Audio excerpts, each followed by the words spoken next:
This is Brian Margolis, and welcome to the Simplify Your Strategy, Magnify Your Results podcast, where on each episode I use the pillar system to help a sales pro, entrepreneur, or other results-based professional create a weekly strategy to run a simple, more lucrative business.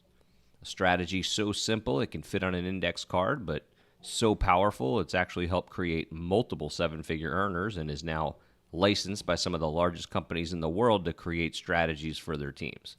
If you'd like a free copy of my book on exactly how to do this, or want to be considered as a guest on a future episode, head on over to productivitygiant.com.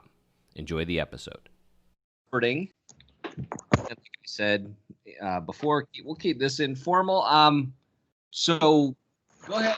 We talked a little bit by email, but catch me up on what you do for work, any kind of background that you think will be relevant to this, and based on you reading the book already, where you are maybe stuck with the pillars or where bottlenecks in your business are, what you're hoping to kind of accomplish. And then, that'll be a good starting point. And then I'll probably just ask a lot of questions. Sure.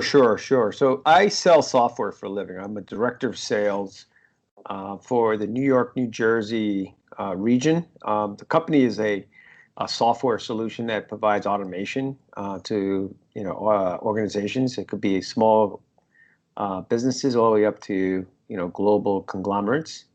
I've been in sales for over 20 years. It's very successful. Cut out a pretty good living. My typical day, the company I work for it's small. It's a startup, so it's about $5 to $10 million in that range, about 100 people, employees. So I wear a lot of hats, and that means there's a lot of activity. So I needed to do something different to manage my time. And so someone suggested to read the book, which I have. I reference the book almost every other day because there's things I don't remember and I have to go back. I did put together some pillars. I used your weekly and daily time process. So I've got a small book that I split in half, and I use the 2 pages, and I have the columns going down. So I have the time on the left, and I have the pillars on the next to that, and then I have things I need to do, and then I have my personal stuff. So okay. I do that daily. Sometimes I get to do it in the morning. Sometimes I'm so busy that I get to do it in between meetings. But I try to do it daily, and I started now earlier. I started on Saturdays now to try to get ahead of things based on what the book told me, I should say, that the week should start Saturday to Friday, which I started doing that. So the challenge is there's a lot of activity. I have 3 kids at home. One is going to college. I've got those personal activities. Obviously, I'm a husband and a father, so I've got those activities. But my goal is to do more proactive, to move the needle based on what I've read, and I put some goals together on how much revenue I want to generate between now and the end of the year, and the activities I need to do, proactive activities I need to do to move that needle. So that's pretty much where I'm at right now. And again, I don't know what you're on right now. Your microphone might be rubbing against something. I don't know if it's closed or something. I'm getting a little static. It's nothing major, but yeah. So based on what you told me, are you going into the office kind of 9 to 5? Are you working from home? I work from home, and occasionally I rent office space like I did today. So I have a virtual office service that I use. It's called Liquid Space, and I rent an office in New York just to get out of the house. And also, if I'm meeting with clients like I am today, I pick an office right near them. In this situation today, I picked an office that's right across the street for my appointment. So it's more efficiency, and it just really manages my time a little better. And is that you? Are you on the road a lot? Do you meet in person with clients? I'm not on the road a lot. I could say I'm maybe once a week I'm in the city. Mm-hmm. But typically, 2 weeks ago I was in Irving, Texas for a meeting. And I'm going to London not next week, but the week after. So for for the reason of talking to a potential client, or? Correct. Okay. So these are larger sales than the longer sales cycle, consultative kind of selling. That's correct. Okay. Cycles are, it could be 3 months, it could be 6 months. Got it. Okay. So you're not a road warrior. You're probably in the office 4 days a week. Yeah, correct. Okay. And as far as goals go, what are we looking at? What's our directional goal here? What are we looking to get to? So, from a business perspective, from a revenue perspective, is what I'm trying to accomplish, utilizing the pillar system. So I want to do about 300K of new revenue by the end of the year. Okay. As a revenue goal. Then there's obviously goals to be a good father, good husband, and good listener, but which are soft goals. Important, but not moving the needle for my business right now. So those are the things I want to do. I have it written down in a larger index card, and it's 300K in sales by December 31st, 2018. That was my weekly goal on the larger index, and then my pillar, which is in a smaller index card, I have it on the top right-hand corner, the number, just to make sure that's always there. And I've got a couple of activities that in that pillar. Okay, but before we jump into the pillar part of it, so if I extracted that out, okay, what would be a yearly goal? Like as you move into 2019, what are you imagining your yearly revenue goal is going to be?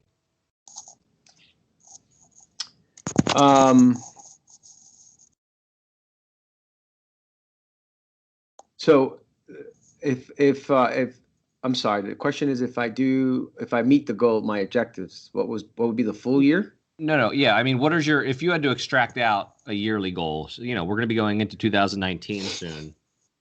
Is it 300,000 for next year? Is it a $500,000 a year? It would be for next year. The total year would be $1 million of revenue. Okay. Yeah. All right. So I mean, I'd rather work on that now, meaning let's design your business today. Like you, Karloff Incorporated, you're running $1 million business, right? I know you're within a business, but you want to generate $1 million next calendar year, right? Correct. Okay. So if you agree with me, let's make our weekly pillars designed just for that, right? To hit that $1 million. Okay. On the business front. Are there any other business goals you have? Subscribers, building a team, anything I'm not thinking of? Or is this, 1 million for you in revenue? Yeah, that's the ultimate goal, because I'm an individual contributor. So obviously I want my vision for my business is to be a trusted advisor. All right. To your customers. To my customers, correct. Customers buy for technology from people who are a trusted advisor, someone that understands their business and understands their pain and what motivates them, versus someone who's just trying to sell a product. So if you want to add that as a goal, also, yes, the goal is to be very proficient in what I do, to a point where I'm viewed as an expert in the industry. Okay. And it's more of a consultative selling position. Correct. As far as how your software works and what you're selling now, is there a lot of reselling to the same customers, upselling, or is it a software as service, or it's a monthly or yearly licensing fee? It's a subscription. So upsell is the utmost important. So the goal is to try to get a land, to get something in, and then expand it as you continue building your relationship. So so it's land and expand is the strategy. Okay, and does that mean when you say expand, is it different software or more software in the automation space? It's more use cases that expands the software to other areas. Yes. Okay, so more seats, so to speak. It's not sold by seats; it's sold by connectors. But you got the point. Yeah, it's more Okay. connectors. So you're okay. So you're not selling different software. Like, oh, they bought our ABC software. Now let's see if they could use our XYZ software. It's the same stuff with more add-ons, more connections, more people that are allowed to use it, things like that. Exactly. Okay. So, and then do you, as your compensation, are you building this residually? Do you get compensated based on their usage each month, or is it a one-time transactional thing for you? Yeah, it's a one time. Mm-hmm. And then if they renew their subscription at the same amount, I don't get any additional revenue. I get revenue if I build it, and I use the delta from the existing contract to their new contract. So if they build and they add additional software, Mm-hmm. I get paid on the delta. Okay. So the cold value to an existing customer, I'm taking humanity and emotion out of it just for a second. The cold compensatory value of a new customer, or sorry, an existing customer, is you can sell them more, you can make their contract bigger, or you can get referrals, right? Correct. Okay. All right. So I'm just trying to understand how much of your business is going to be, hunting out new opportunities versus expanding existing ones. Yeah, 90% it's hunting for new opportunities. I don't have a big customer base right now. Right, but when you get one, is there a service department, or do they continue to call on you? In other words, the more you bring in, does your service role start to expand? Because that's important to understand. No, I have a customer success team that would handle Got it. the Okay. customer. Yeah. All right. Perfect.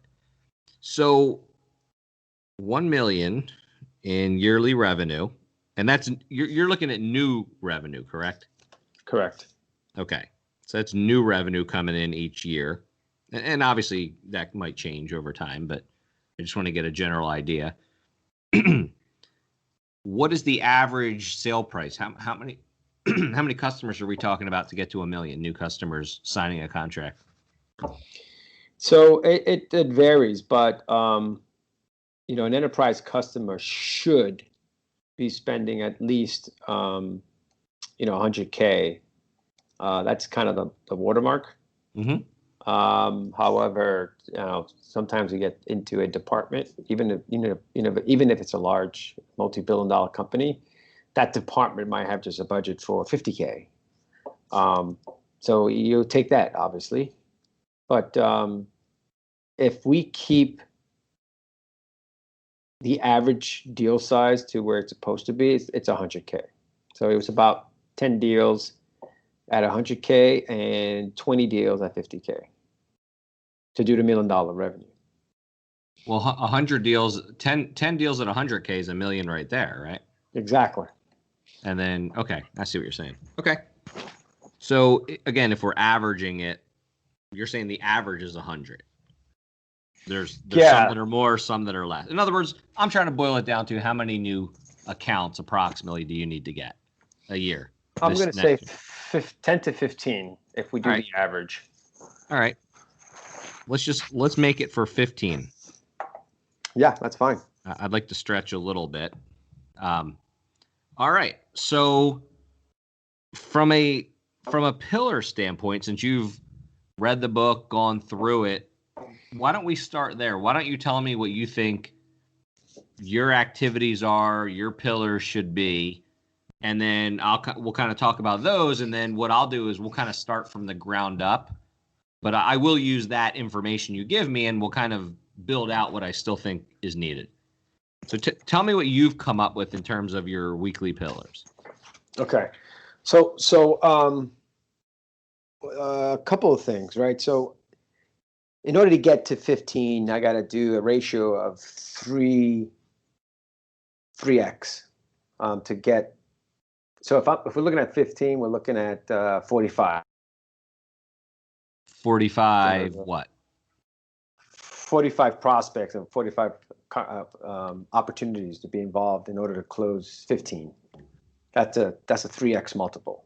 Okay, so you're saying out of every time you sit down and consult with someone who needs this kind of software, you're landing 1 out of the 3, so to speak.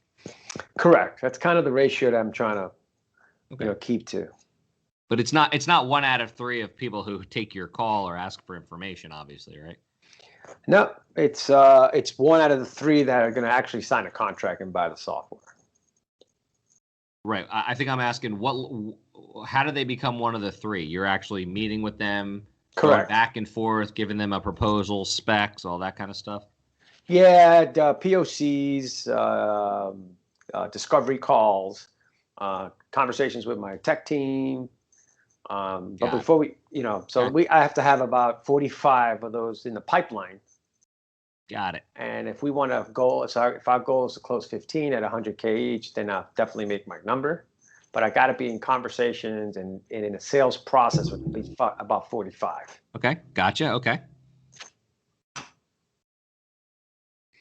So, so what I did, I took some of the examples you had in the book, and so there's a lot of ways to get to in front of prospects, right? One is myself calling people and doing cold calls. So I put a pillar of 25 cold calls a week, 5 a day. Okay. Now those cold calls includes my SDRs. So I've got a person that does cold calling for me also, and there's people who sign up to my website. So that's all inclusive of that 25 a week. Okay, when you say SDR, you mean you have some kind of assistant or junior or someone, a department where they actually make calls, and then if they get someone on the line or the hook or interested, you wind up calling them after. Correct. That's called a sales development rep. Junior person, out of college, and they dial for dollars. They do that very well. Yep. Okay. So that's inclusive with that. Yeah. So I'll just call that 25 calls, leads and cold calls. Correct. You can call it 25 lead gen a week. Mm-hmm. Okay. Which is breaks down to 5 a day. So that's on the top of my list. I want to schedule 2 discovery calls and 2 demos a week. Are they the same thing, or are those 2 separate things? A discovery call is to understand. It's like a doctor. You go to the doctor and he asks you, "So, how are you feeling? What's ailing you?" And you tell them, "My back hurts, or my foot hurts, or what have you." Sure. So that doctor's discovering.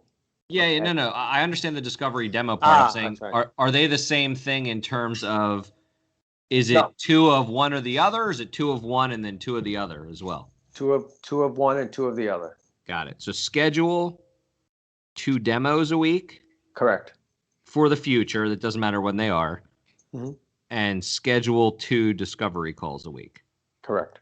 Okay.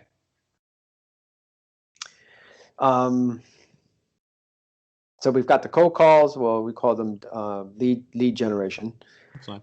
We got the discoveries. I also put in non-sales touches. So in LinkedIn, I see now the scratching you're getting from the headphones. So let me change this so you don't get that scratching noise. It's actually my collar that's hitting that's rubber. But I'll lift it with my hand. That's fine. And I'm standing, by the way, because I can't do this sitting down. You're pumped up, man. Yeah, it's just I'm looking at Central Park from this beautiful view, and I'm like, I can't be sitting down. I was in Manhattan 2 weeks ago doing a training. There you go. So so non-sales touches, and I utilized LinkedIn for this. I look at articles, could be from CIO magazine, and my marketing department does a great job of filling a sheet of articles that has nothing to do with my company, but it has to do a lot with industry, where sure.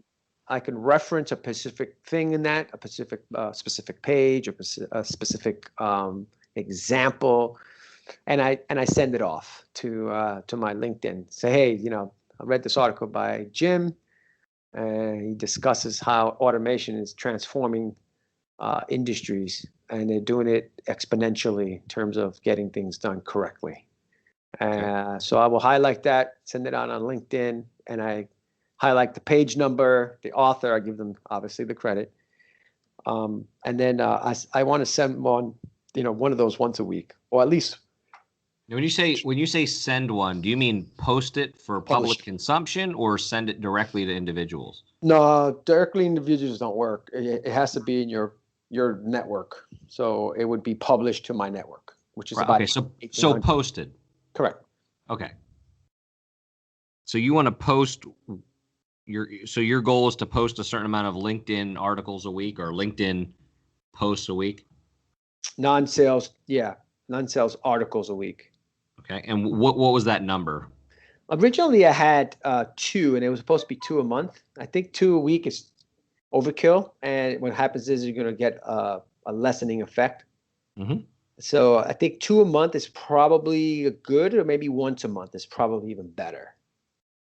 Okay. Right, because the last thing I want to do, I mean, the last one I posted was about a month ago, and I received 1,700 views, which is 90% of my network, Okay. which is pretty good. Yeah. Yeah. So that's I've adjusted. I'm going to do 1 non-sales touches a month via LinkedIn. Okay. Okay. I also have in here call family. So let me explain. I'm notorious because I'm so busy and with everything that I don't stay in touch with people. That's fine. And so I have to call my family, once a week, and that could be my grandmother who's 98 years old, my mother, one of my siblings, even my cousins, just somebody. Right. So I got call family. Is that pillar to reach out to one person or to have one phone call? It's to reach out. It's specifically for multiple phone calls. It's specifically for what? Multiple phone calls. So it's not just one. It's I could reach out to 2 siblings. I could reach out to my grandma. But at least for once a week, I had set a specific date, a time. It usually is on Mondays at 8, and between 8 and 9, excuse me, between 8 and 9 on a Monday, I call 4 people. Okay, so it's I got you. Okay, so really, you're measuring it in time, not number of calls. In other words, one of the things about a pillar is it has to be measurable weekly, which means at some point you can cross it off. Whoosh, done, right? Yes. So are you done when you have a certain amount of conversations? Are you done after the hour of attempting to reach people and maybe reaching some, not others? When is that pillar completed? It's completed when I have a full hour and I've at least touched, 3 family members. Connected with conversations, not leaving voicemails. Okay, then I would even the hour then becomes more of a how than a what in this case, and so the pillar would actually be 3 family calls connects a week. And Yep. again, we're just writing these down right now, so we don't have to get crazy.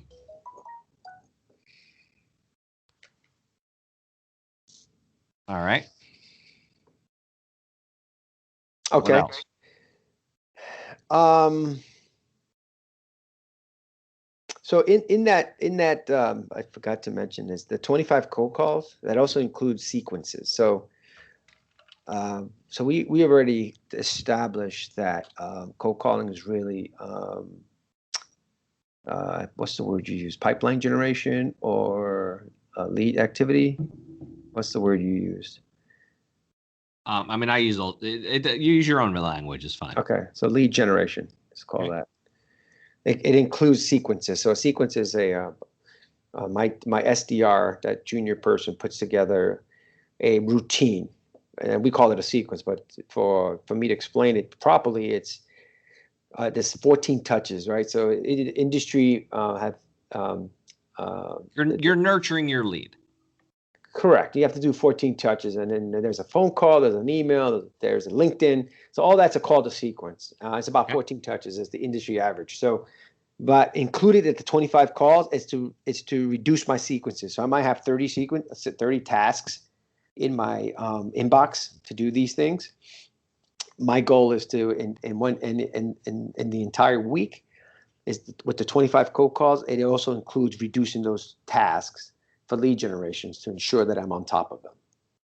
Give me a specific example. So we had an event 2 weeks ago, and the person visited the booth and dropped his name, and they put a sequence in for me to touch that person. The first sequence is, or the first activity, the first task is to call them. So I go in my outreach software, I click on task, start the task, and it says, call Jack. Okay. Make the phone call, either I leave a voicemail or I actually get them live. If I get them live, the sequence stops, because that means I got in touch with him, and then I'll set up either a meeting or demo or discovery, or we postpone it when he's ready to talk to me. But that sequence will be completed. Any touch point from an email or from a phone call stops the sequence. But let's say that a response. Correct. If I don't get a response, I leave a voicemail, it automatically goes into the next sequence. And that could be all right. In the next 3 days, I get another task that hits my inbox that says, okay, you left Jack a voicemail, but now let's leave him an email. And this is an email template that you can use. Go into LinkedIn, go into his business, and customize it a little bit, make it more relevant. So I go out and I do that, make it more relevant. I send it. I might have 5 or 6 of those types of things in one day. So if I do 5, and if I do 5 cold calls, that's part of a sequence. That hits my that terminates my well, I shouldn't say terminate, but that satisfies my goal of 5 cold calls a day. Okay, just the phone part of it, or even sending an email? Correct. Even the email. So that's what I'm going to change it from cold calls now to lead gen. Well, okay, so 25, really what you're saying is 25 prospect touches. Correct. A week, make it 5 a day. That could be an email or a phone call. Okay, so I'm going to call it, for my side, 25 prospect. Actually, I'll forget touches, reach out. So reach out, 25 prospect reach outs a week. We can change the language later. Perfect. So that could be email, LinkedIn, phone, it doesn't matter. And that's generated, that the source is this sequence that's been started. For some of it, that counts toward it.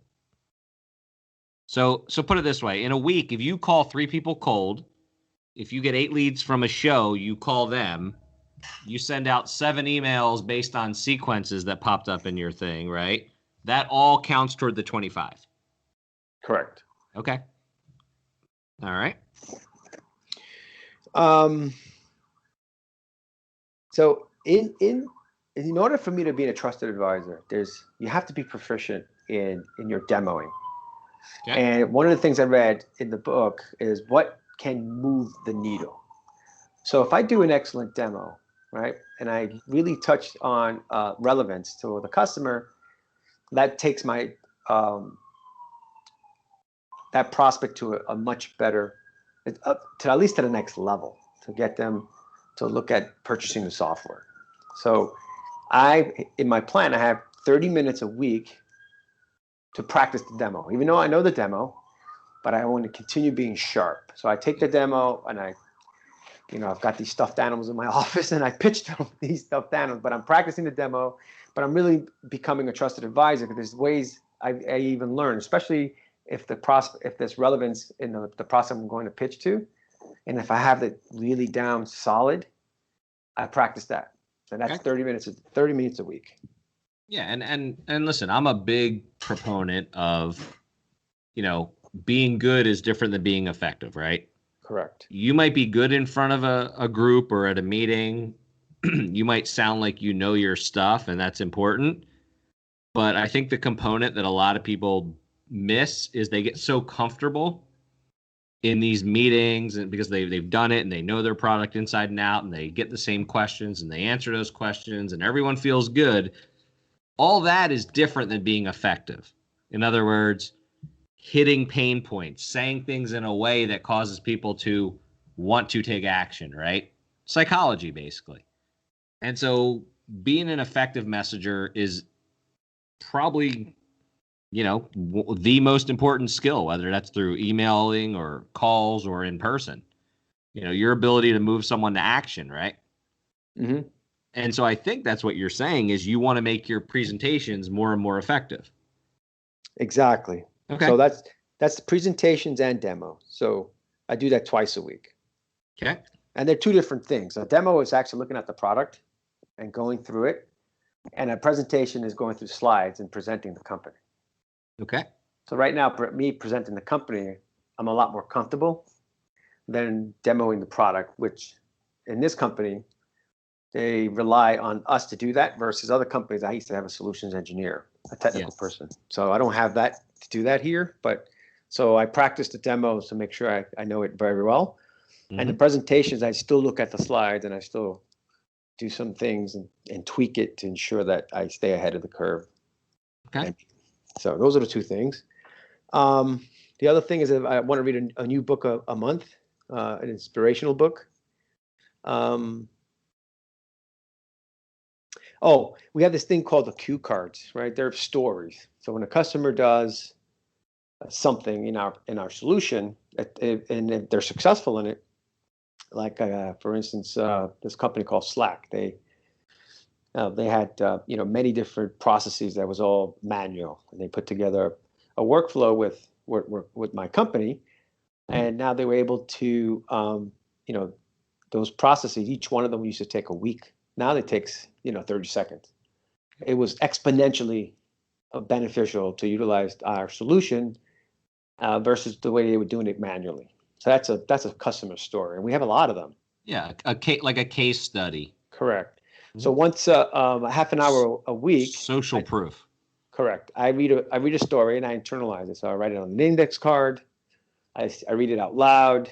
I talk to my stuffed animals. I practice it. So I want to do one customer story a week, learning a good story and internalizing it. That's a big difference, right? Just me saying these things, that's easy. But internalizing it. So if someone asks you a question, so what, so how did they determine that they needed to automate this? What are the determining factors and what software to use? So you've got to go to another level to those stories. And if you're gonna mention the story, you should internalize it and understand all the nuances of the story to make sure that you sound credible. So that's what I'm thinking, internalizing it, not just reading it, but internalizing. You realize if your stuffed animals come to life, you're gonna have an entire sales army. I know. Okay, 30 minutes on stories. Yep. All right. And the last piece is to clear my paper my clutter. It's file, mail, and make sure that I'm ready for Saturday morning to start my week. Okay, So so that's it. you're talking about when you say clear your clutter. You're not talking about your inbox. You mean physical, like in your office at home?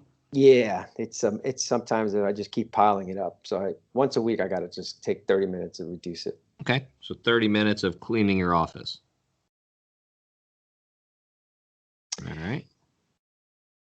Yep. So and that's enough. I mean, the other pillars had to do with closing business. If I can close to meet the 10 or 15, I've got to do 2 deals a month. That would bring me to not 24. So I got to do at least a deal a month. That Yeah, brings me to and 12. that's not a pillar though, that's a goal. That's a goal, right? So that's not on here. Perfect. Um, all right. So one thing I didn't see in here, but actually maybe I did. Maybe it's the sequence takes care of what you call follow up, right? Yep. Okay. So when I say what is your follow up system, right? You're going to point me to this idea that you have a sequence. Would that Correct. be correct? That would be correct. If I don't get in touch with them, that follow up is already built into the sequence. Okay. What about following up on opportunities? Meaning now you are in touch with them. Where does that fall into your week, your pillars, your plan? In other words, me and you just had a phone call. We had a discovery call. Now, how do I stay in your pipeline? What are you doing every week to make sure that, when I need to be, reached out to, I'm reached out to?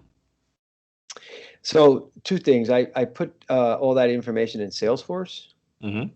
So it goes into the pipeline. And then the second thing is I send out emails with next steps, with dates, and it's called a close plan. And the close planner are two ways. One is an email, so I just keep following the emails. The second thing is actually writing a close plan. It's a document that I send to a prospect, and it has dates and activities, who's responsible, and we kind of work together in a joint close plan. So those are the two ways. But is that something you have to focus on, or is that something you naturally do? Like, you probably have someone being how do I want to look at this?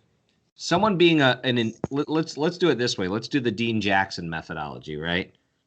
You have your invisible prospects and your visible prospects, and this is a little different than what he means, but an invisible prospect, or maybe that's a bad way to go. I'm talking about, prospects you haven't talked to and prospects you have talked to, right? Like, I have a little thing in my thing I call IC, which means I'm in contact with them. Like, we've opened up a line of communication. We've talked at some level. I'm looking your ICs. Once that sequence ends and they respond to you and maybe you talk to them, where do you look every week to make sure you see all those people and do whatever the next steps are? Make sure you stay on top of that. On Salesforce. That's all automated in your Salesforce? It's not automated. It takes focus. So you have to take a look at Salesforce every day. Okay, now how do you mark someone? Here's where I'm going with this. How do you mark someone in Salesforce that you're in contact with them now? They've responded, you're in contact with them, and now we're in the whatever you called it something. We're in the close plan. Oh, they're part of the opportunity, and there's roles in the opportunity. So this could be your executive contact, it could be your champion. You mark that in Salesforce. You know that that's your champion, that's your person that's getting you selling for you internally. So you have that in the opportunity. So yeah, it's marked and it's in there. So if I look at an opportunity, if I look at my forecast, and I see one is at a different stage with dates, then I'll look at that contact automatically and say, hey, I have to call them. But okay, so yeah. Do I have a solution in search of a problem here? It sounds like this part you have down pretty good. It's not something you have to intentionally focus on, like print out a close report every week to make sure that. Correct. Okay, so this is something you're just doing throughout the day. You're constantly looking at Salesforce and yep. Who do I have to stay on top of? Okay. All right, because my experience with sales professionals is just the opposite, right? A lot of them have to, their follow-up's terrible. Put it that way. Okay. Now I've got a pretty good process to follow up, and if they don't respond, I always ping them in the next 2 days, or the next 2 business days. So if it's on a Friday or a Thursday, it's a Monday morning. Say, hey, I sent you. That's not something we have to really focus on then. No. Okay. Well, I could tell you what we need to focus on, but go ahead. Well, tell me, what do we need to focus on before I start asking some more questions? It's the activities to get to more prospects, to generate more prospects. Those 25 that the lead gens a week, is to take that from a lead gen to the next level, to say, oh, I do have this problem. What you're proposing to do, what you're proposing is going to address those problems. Let's have a conversation. Let's have a conversation to do a technical overview. Let's get a technical win, and let's get funding. Let's address it. Let's address it the right way, and let's get your software in here to. So you're saying, okay, you're saying the bottleneck is converting leads. Correct. To prospects. Again, I want to use your language. So not leads to prospect, but from prospects to customer. Okay. From prospects to, okay. And those are even prospects you haven't done. Like if you haven't done a demo with someone, if you just got their name from the SDR, or you got their name from a trade show, or they sent you an email, they requested information, we're calling those leads, correct? Correct. Okay. They don't become prospects until you've connected with them? Until I qualify it. And the qualification is there pain that they're experiencing? Do they have executive sponsorship? Is there funding? Right, but I'm talking about in the communication process. Again, let's say your SDR, or let's just say you get someone from a trade show gives you their card, okay? Correct. Or if someone subscribes to your email list. right? Or emails you about, can I get more information on your product? Right now, you and I are both referring, and I know we're playing semantics, but I have to understand this. So you're referring to that person as a lead. Correct. Okay. Now, that person's not answering the phone. They're not responding to your emails after that. And that's when, because they're in the sequence right now, right? Correct. That person is still a lead. They're not a prospect, right? Correct. Okay.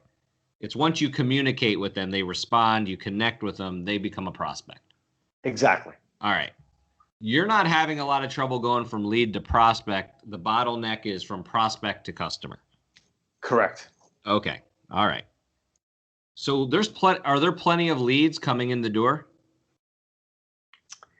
Yeah, I could say that there's, for me to make the number to have 45 in the pipeline, not yet. It's getting there, but it's not like there's nothing coming in. So there Right. is. Well, is there something you can do to influence more leads coming in? Do you do any of your own prospecting? Absolutely. Okay. So because the 25 calls or reach outs that we're talking about, that's both to generate leads and to turn leads into prospect. It has a dual role. Correct. Just so we're clear. Okay. Crystal. Do you think that's the right way to do it? To combine those?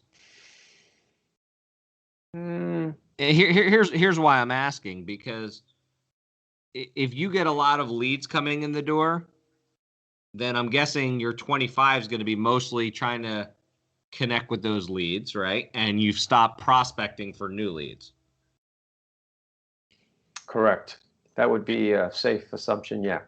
Which is sometimes is the hard part about what someone like you does is you have all these leads, you're working it, and all of a sudden you look up one day and you have nothing new, not much new in the pipeline, right? You have to kind of start scratching and clawing again to get more leads in the door. Yeah, but I avoid that, and that's the 5 a day. So let's say I'm working on a proposal and I've got a lot of stuff going on. I will force myself either in the afternoon or make sure in the morning that I make those 5 calls.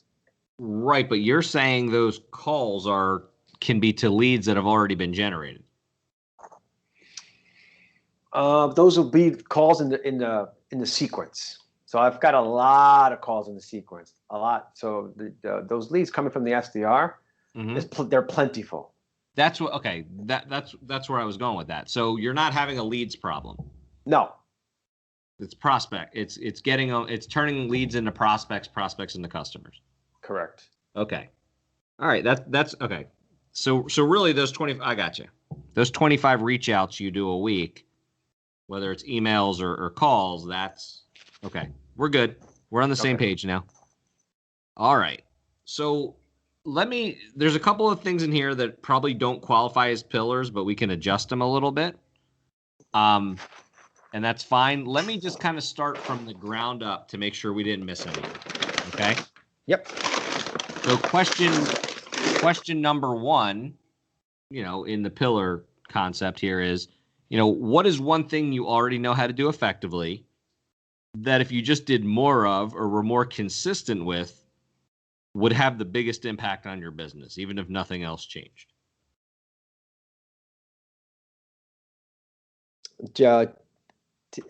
Turning leads into prospects. Turning leads into prospects. Well, that's the sequence, right? Correct. Okay. So you already know how to do it effectively. You just have to do more of it. You have to be reaching out to more of these people. Correct. Okay, and that's what the 25 reach outs is designed to do. Yep. Okay. So that pillar kind of covers that, right? 25 a week, you feel good. That's a good number.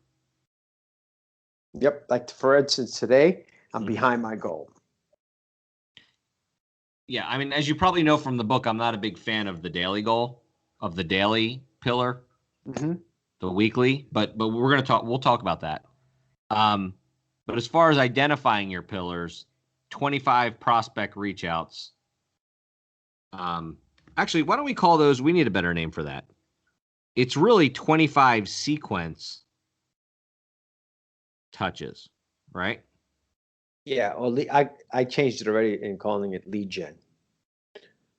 So you can Lead. say Well, sequence you have or you're calling it a lead once they're in the system, so you're not generating a lead. so then prospect generation. Okay. Again, 25. if you want to call it, listen, I'm not gonna, I shouldn't change what you call it.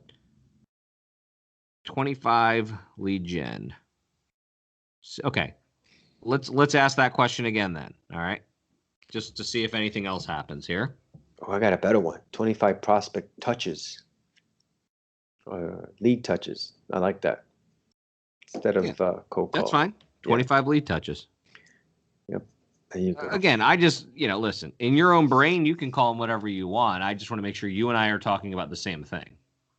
Yep. And that's why I These, write these words are thrown around a lot. Leads, prospect, nurturing, generating, all that. Okay. Okay. Got it. All right. Anything else that you need to be doing more consistently? Something you already do effectively, you just need to be more consistent about it or do more of it. Practicing the demos and the presentations. All right. What about, let's jump to the second question, because I think you did a decent job on the pillars. We just have to clean them up a little bit. Okay.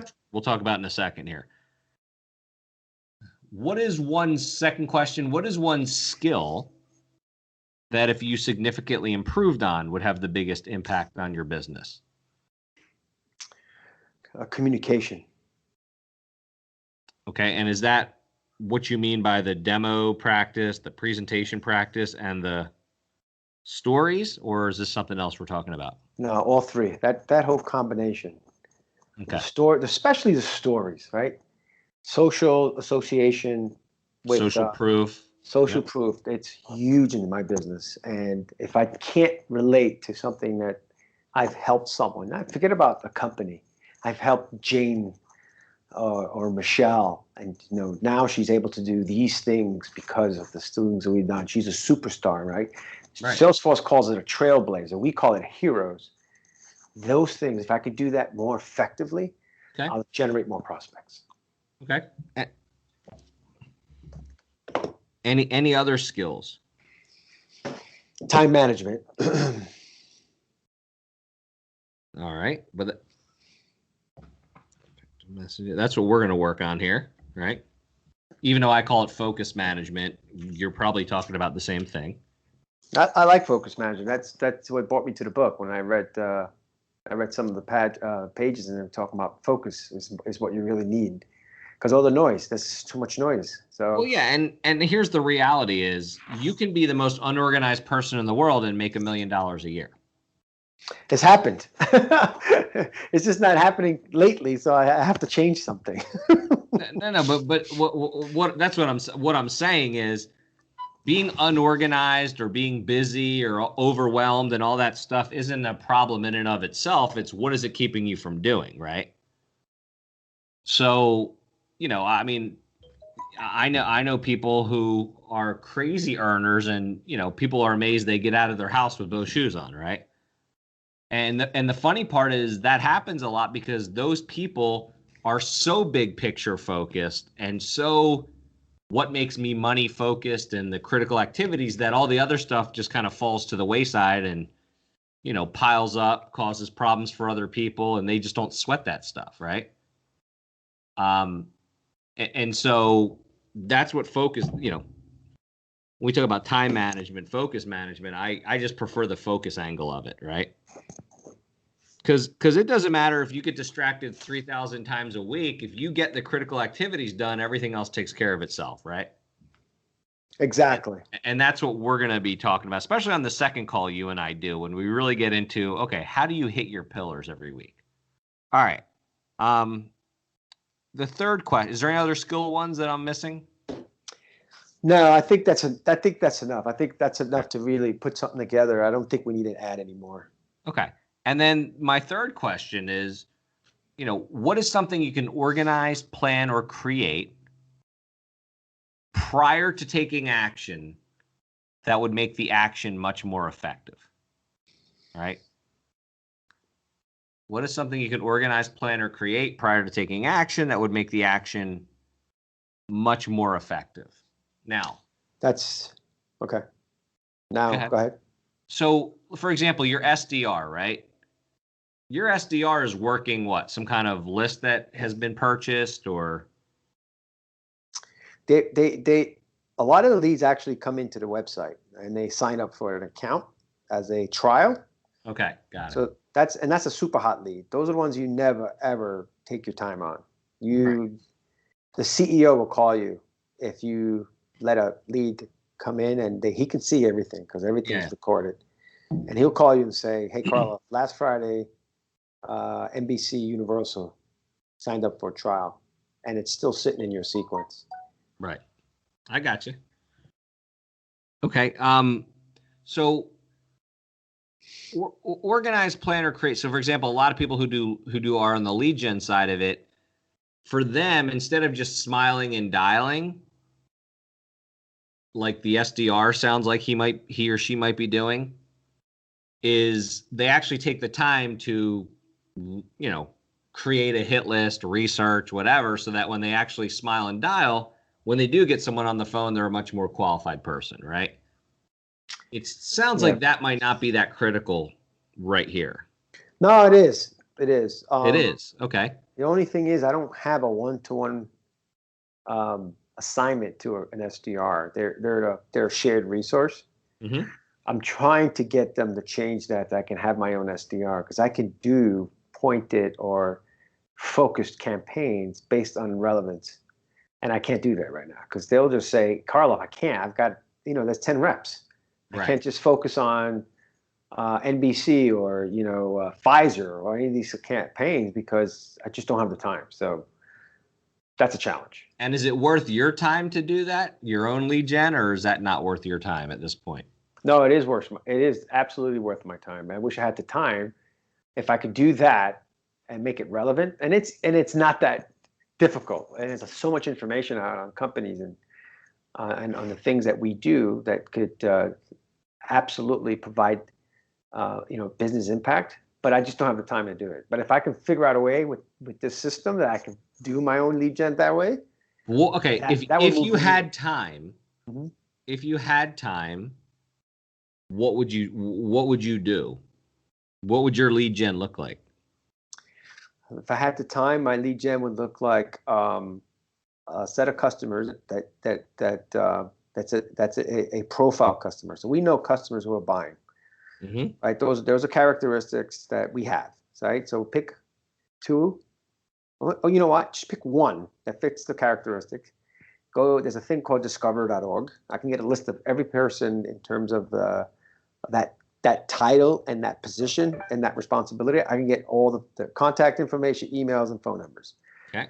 So I can do that. And my SDR will help me. They have the subscription to go in, do a discover. Let's just use Merck as an example. It's pharma, it's Merck, it's in New Jersey, and they buy automation software. And I can get a list.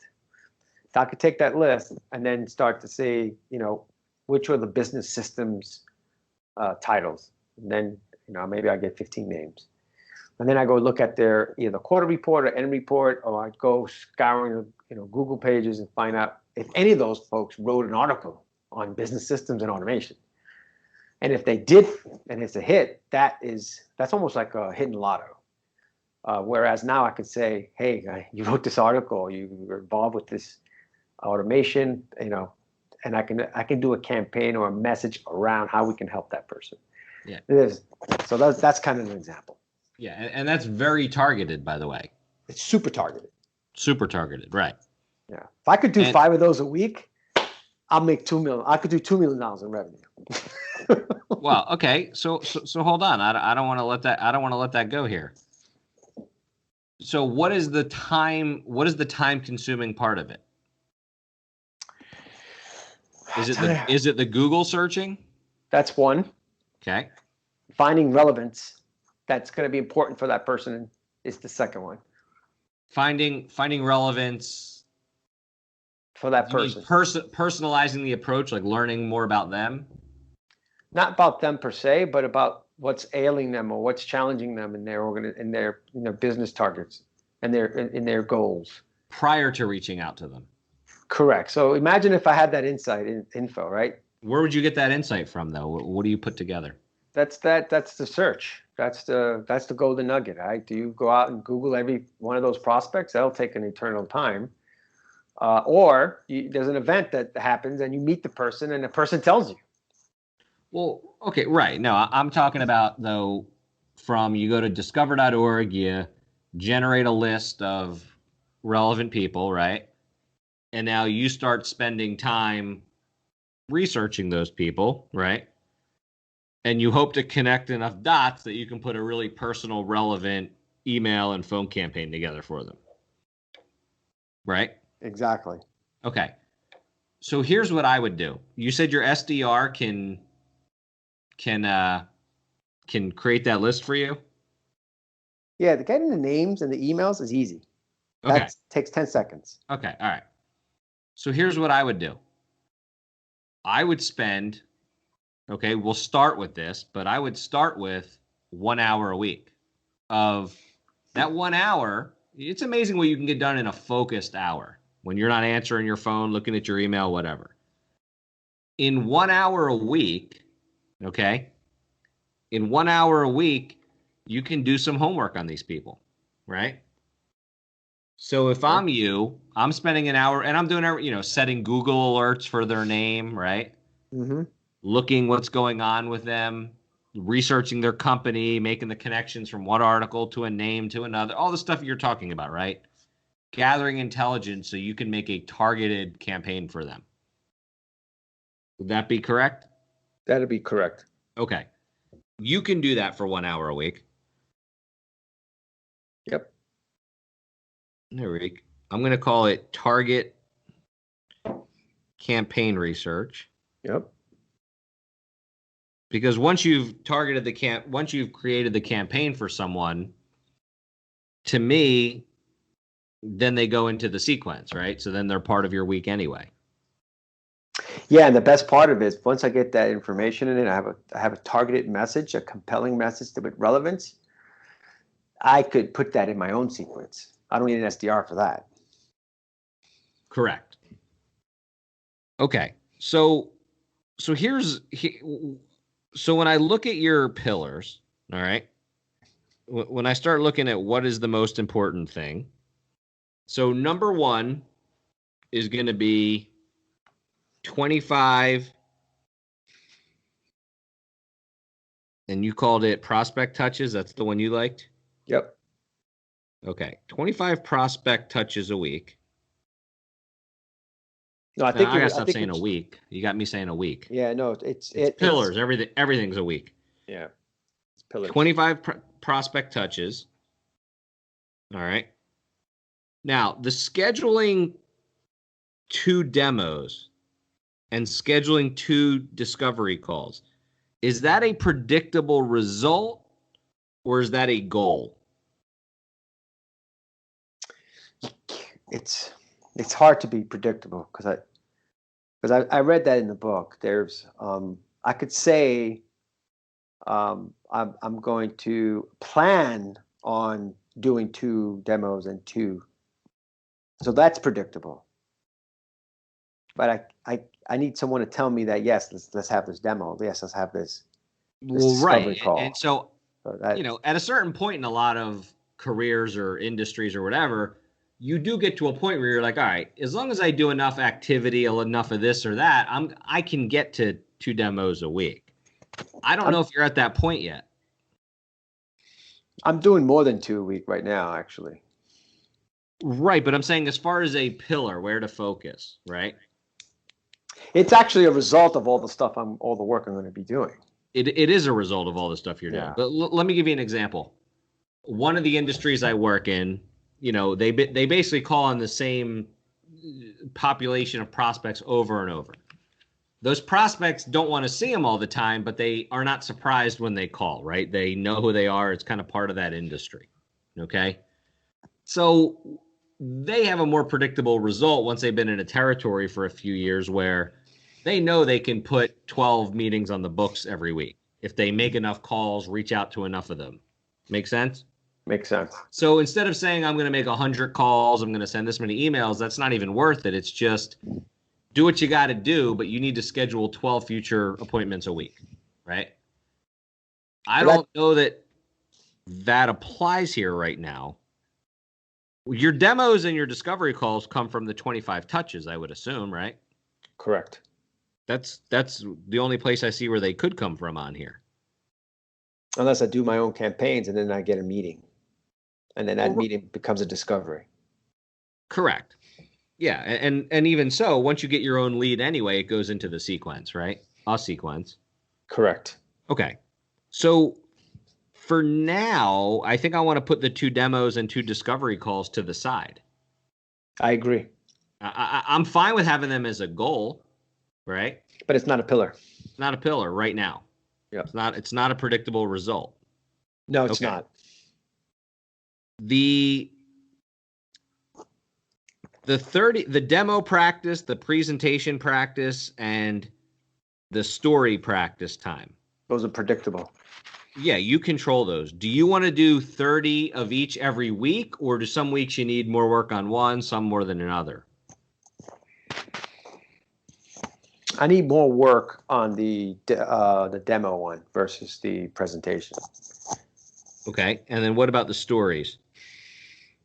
Stories is the utmost importance. It's more important than both, quite frankly. Okay, so would you say the way I'm looking at it is, can you do 1 hour a week of demo/presentation practice, and you can determine on a week-by-week basis where your efforts would be best spent?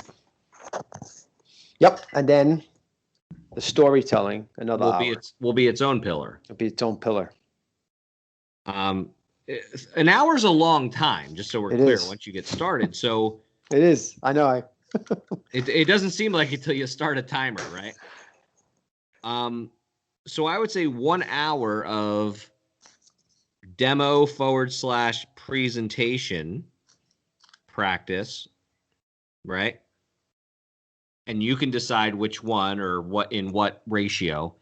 But then you're going to have a separate one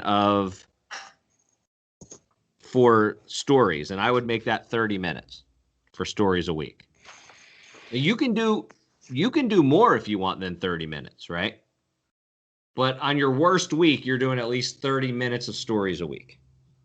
Or do you really want to do an hour every week? No, an hour is tough. I mean, I could, if the goal is to do an hour for the week, I can break it up, and I can do 15 minutes on a Monday. I could do 15 minutes on Wednesday, and I can do 30 minutes on Friday, and I'm covered. It's my hour. Right, but right now we're between the 3 of them. We're talking about 90 minutes. We've put on here, right? And again, I don't want to get too caught up. You can always adjust these if you need to. An hour and a half for those 3, so I'm doing 30, 30, and 30. Yeah, well, the way I have it scheduled, you said stories are of the utmost importance, right? Correct. Gathering those case studies, turning them into stories, the heroes, all that stuff. So I'm saying the second pillar is 1 hour of demos and presentation practice. You decide that hour how you want to distribute it among demos and presentation, right? Each week. You decide. 1 week it might be all demos. Another week it might be half and half, right? Does that part make sense? Yeah, and how long? So that means that only leaves 30 minutes for stories. Right, but 30 minutes every week you do 30 minutes of stories, regardless. Got it. So that's a third pillar. Mm-hmm. The third pillar is 30 minutes of stories. The second pillar is that hour that you can move the ratio around based on what you think is the best use of your time that week, right? Yep, 1 hour demo/presentation practice. Yeah, and then 30 minutes of stories. Got it. Mm-hmm. Okay. You said 30 minutes cleaning your office? Yeah, typically on a weekend. Well, okay. Let's not worry about how we're going to hit them yet. Let's just figure out what has to get done every week. So 30 minutes cleaning your office.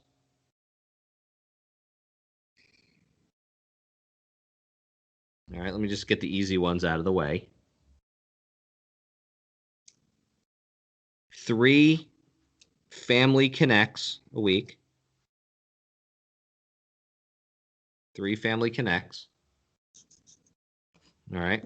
Now, you said you want to post a non-sales article once a month. Mm-hmm. Okay. Correct. So does that rise to the level of a pillar at this point? Or is that something where if you put a task on your calendar, a recurring task of a month, then when you see that, it winds up on your to-do list for that week or that?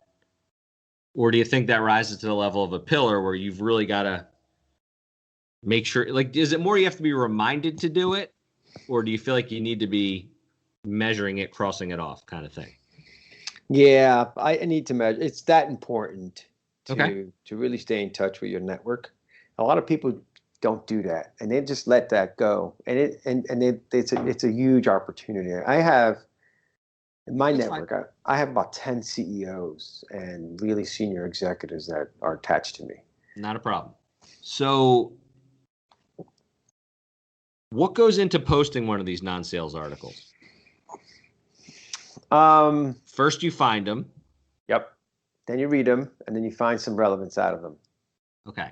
And then the relevance is in the industry, right? So if I'm transforming the industry with automation and their business process, there's got to be some relevance in that article that's going to be important to someone. It has nothing to do with my company. It's what you call non-sales touch in your book. Similar, but I know what you're saying. Yeah. So would it be, it sounds like that's an ongoing thing though. You're constantly looking for and researching those articles and figuring out what's best, right? Correct. Would it be crazy to say 15 minutes a week doing that? No, that's reasonable. I mean, that's easy, right? 15 minutes a week, and then whenever it turns into a finished product that should be posted, because you probably put like your take on it and stuff, right? Yeah, the paragraph is what you kind of put the importance on it. Yeah. Especially if it's something I can highlight. Take a look at paragraph 5. Right. Sentence 3, where the author says X, Y, and Z. Yeah. So to me, 15 minutes working on your LinkedIn content for 15 minutes a week is probably more than enough. Yep, I agree. It's as simple as that. And if that winds up in 2 posts a month or 1, right? I mean, Yeah. two posts a month is not insanity by any means. I just didn't want to water it down. No, but I don't think 2 posts a month do, because you also have to remember not everyone's seeing your post at the top of their feed, so they're not going to see it every time. That's right. The people who interact with it more. And the other thing is, I think as part of that 15 minutes, you also want to take into consideration, commenting on other people's stuff, right? Correct. Because when you interact with people on LinkedIn, I don't claim to know the algorithms, but the more you interact with someone, probably the higher up on their feed you wind up, right? Yeah, the algorithm is, especially if they view it, that person would get a lot more of the content. If they don't view it, and then the person doesn't view content about automation, that person will never get to see it. Okay, so then we have 1 hour a week of target campaign research. All right. Target an hour? Yep. It's the minimum. But I think you're going to learn a lot during that hour. I think that those are like precise missile strikes, right? Mm-hmm. You only need to find a few of these people to really do some personal campaigning, and you might start finding out down that road that that's the best use of your time. It's not how much crap you're doing or how many emails you're sending out and sequences. It's these targeted ones, right? Yeah, those are the Glenn Gary, Glenn Ross leads. We must be the same age. 1 hour target campaign research. All right. And then you had read 1 book a month, inspirational. Yeah. Now, when you say inspirational, do you really mean inspirational, or do you mean personal development, skills, sales books, mindset books, that kind of thing? Well, when I read your book, I read it electronically. So every time you highlight or reference the book, I highlighted that in the notes. So I have a list of, Okay. 20 books from your one book that I can easily read. Yeah, and I don't. Yeah, so okay, I wouldn't categorize any of those as most of those as inspirational books. I guess we're just using different words. Those are more like skills development, business development, personal development, right? Yep. Okay, I just want to make sure I was on the same page. Like, you're not looking to read like biographies of a one-armed guy who makes it, to the top of the mountain kind of thing. No. Okay. All right. So here's what I would categorize that as. Okay. And eventually this just might become, part of what you do, but I'm going to call that sharpening the axe. Okay. STA. STA. Now, you can talk about 30 minutes a week. You can talk about an hour a week, right? I'll call it 30 minutes a week for now, right? You might wind up bumping it up at some point. That's okay. But here's where I'd like you to focus on your 30 minutes of STA, all right? Effective messaging. Effective messaging. All the stuff you're talking about getting better at, communication, telling stories, right? Making your demos more effective, your presentations more effective. That all falls under the category of effective messaging. Direct response copywriting, right? How do you write an email that someone responds to? How do you leave a voicemail that gets someone off the couch and makes them take action, right? Correct. That would be my focus on your 30 minutes of sharpening the axe. That is your $10,000 an hour skill right there, right? It's effective messaging and storytelling. Yep. And there's no shortage of books on that. I mean, like the classic Influence, The Psychology of Persuasion by Robert Cialdini. That book's probably 30, 35 years old, and everyone still references it. Talks about reciprocity. It talks about, being the expert. It talks about social proof. It's all that stuff. And when I say 30 minutes a week sharpening the axe, it doesn't always have to be reading. One of my favorite little shortcuts is if you find a book, an author that you like, type their name into YouTube with the title of their book. And a lot of times they give a 40-minute presentation on it, or they do a podcast interview, right? And a lot of times you can get some of the best stuff from the book without having to read the book. Make sense? Yeah, no, that makes a lot of sense. I mean, I do YouTube all the time because a lot of times books, I can tell you this, but like my book, if I had gone through a publishing house, they never would have published my book because they would have said, you got to add another 200 pages, right? Yet the best thing I could have done for my audience, which I'm proud of, is, I have a little 6x9 book that's 100 pages and it can be read pretty quickly, right? And I left a lot of the filler and fluff out. And so a lot of times when you buy these books from these popular authors, they're way longer than they really need to be. And so, before you commit that kind of time, in my opinion, jump on YouTube, watch some of that stuff, right? If you're on the train, listen to the podcasts, things like that, right?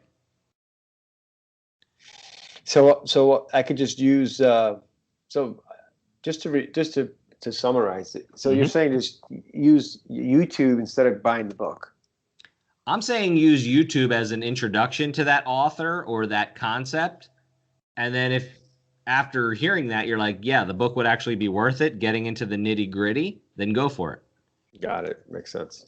I listen to a lot of podcasts. I listen to a lot of audiobooks, podcasts, webinars, seminars on YouTube. You have people on YouTube where people pay $1,500 to attend their seminar, and the whole thing's free on YouTube. So, there's a lot. YouTube is my university. Yeah, it's funny. I do have a subscription for Audible.com from Yeah. Amazon. So I've even moved away from a lot of audiobooks. And now again, I don't do a lot of driving anymore, but I like YouTube. I like this. I like the summary, the thesis, the concept first, and then if I decide I want to get more detail, I'll dive in for more detail. Right. Makes sense. But again, I don't know your whole schedule, but you can be listening to podcasts in the car. You can be listening on your earphones. You can be, that kind of stuff. That's information. One guy is going to lead you to another guy is going to lead you to another guy. But I would focus on people like, when it comes to effective messaging, I'd focus on people like Dan Kennedy. I'd focus on people like Gary Halbert, Halbert. Halbert. Yep. The great copywriters. What's Halbert's first name? Gary, Gary. Okay. Great book called The Boron Letters. Those are basically his letters from prison to his kids, where he teaches them how to make money by writing copy, how to make millions of dollars. What was he in jail for? Some kind of fraud. I'm not sure. Okay. But the guy could write words that made people want to buy. Yeah, that's a nice skill to have. Yeah. Oh, that's the skill to have. So, all right. So just a quick review: 25 prospecting touches, 1 hour of demos, presentation practice, 30-minute stories, 30 minutes cleaning the office, 3 family connects, 15 minutes of LinkedIn content, 1 hour of target campaign research, 30 minutes of sharpening the axe. Man, I don't think I wrote all those down. You did or didn't write them down? No, I did. I just have them. So let me just repeat them. So I have it in a different order here. Okay. You know what? Forget about that. I'm going to let's just list them again. Okay. I have them in a card and I have them all over the place, but I wanted it in your sequence. So here we go. Go ahead. 25 prospect touches. Got that. 1 hour of demo / presentation practice. Got it. 30 minutes stories. Working on your stories. 30 minutes cleaning your office. 3 family connects.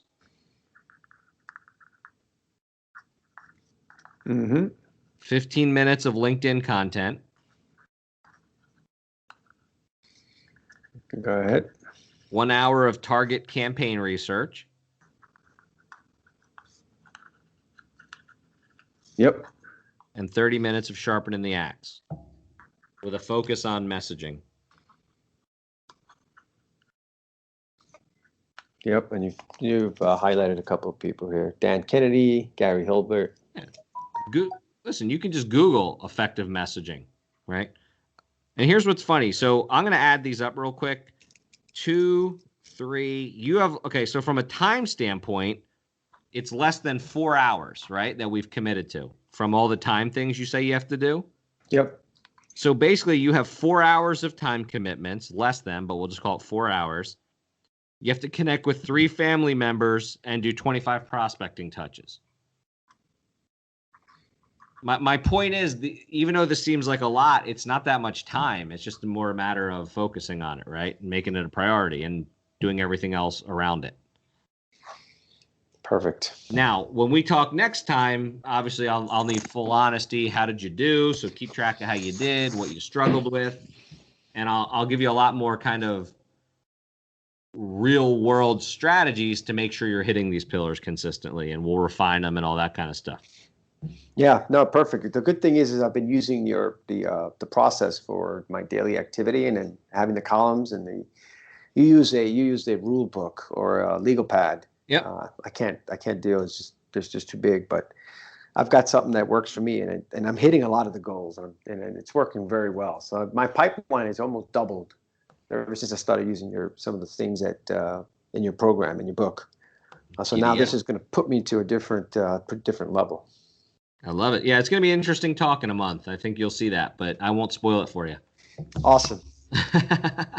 All right, man. We'll go on. Kill it at your next appointment, and I'll talk to you. If something pops up or you have any questions, obviously just drop me an email. I will, and thank you so much for doing this. I really appreciate it, and I look forward to our next conversation in about a month. You got it, Carl. I'll talk to you soon. All right, have a great day. Thanks. Thanks for listening to another episode of Simplify Your Strategy, Magnify Your Results. If you know someone you think could benefit from this episode, be their hero and share it with them. If you'd like a free copy of my book or you want to be considered as a guest on a future episode, head on over to productivitygiant.com. Have a great day, and thanks again.